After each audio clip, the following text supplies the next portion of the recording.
नमस्कार साथियों। आज ना जिया लागे ना तेरे बिना मेरा कहीं जिया लागे ना, इस गीत के बारे में बात करते हैं। ऋषिकेश मुखर्जी की फिल्म आनंद जो 1971 में रिलीज हुई, उसका यह गीत है।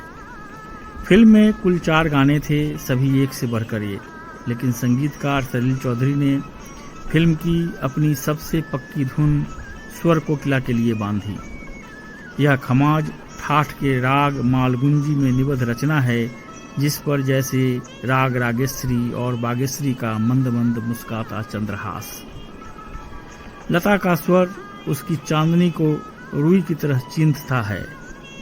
गीत का प्रसंग, भला इससे मीठा प्रसंग और क्या होगा।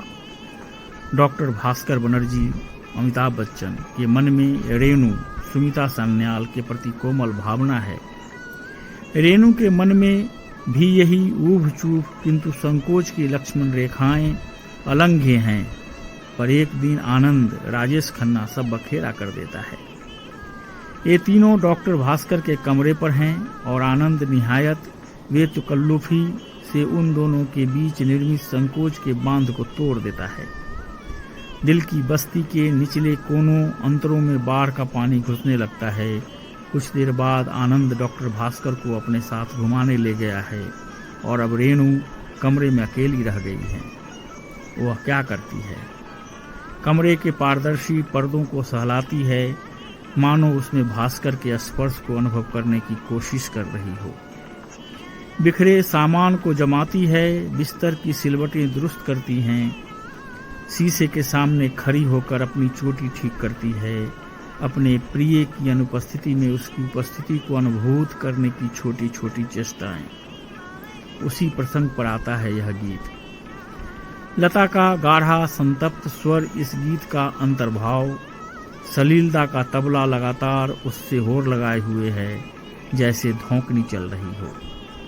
इंटरल्यूड में सितार के दिल खुश कर देने वाले टुकड़े, मध्यम आंच पर पकने वाली मोहब्बत की खुशबू हवा में फैलती है।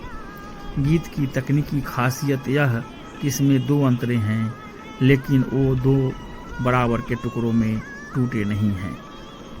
पिया तेरी बाबरी से रहा जाए ना कि करी पहले अंतरे को अप्रत्याशित रूप से दूसरे अंतरे से जोड़ देती है, जैसे विशाल पंखों वाली कोई अबाबील धरती पर लैंडिंग करते करते फिर पिकअप करे, फिर एक फ्लाइट ले और इस बार कुछ इस तरह साथ में आसमान को भी लांघ जाए कि जिसके बाद कोई वापसी मुमकिन न हो। ओ घड़ी पर आलाप लेते हुए लता उसी साथ में आसमान को छू आती हैं और हम, जो इस चमत्कार के विवश साक्षी हैं, श्रोता हैं, अनुभोक्ता हैं, फिर वहां से लौट कर नहीं आ सकते। बस कुर्सी पर हमारा कोट टंगा रह जाता है।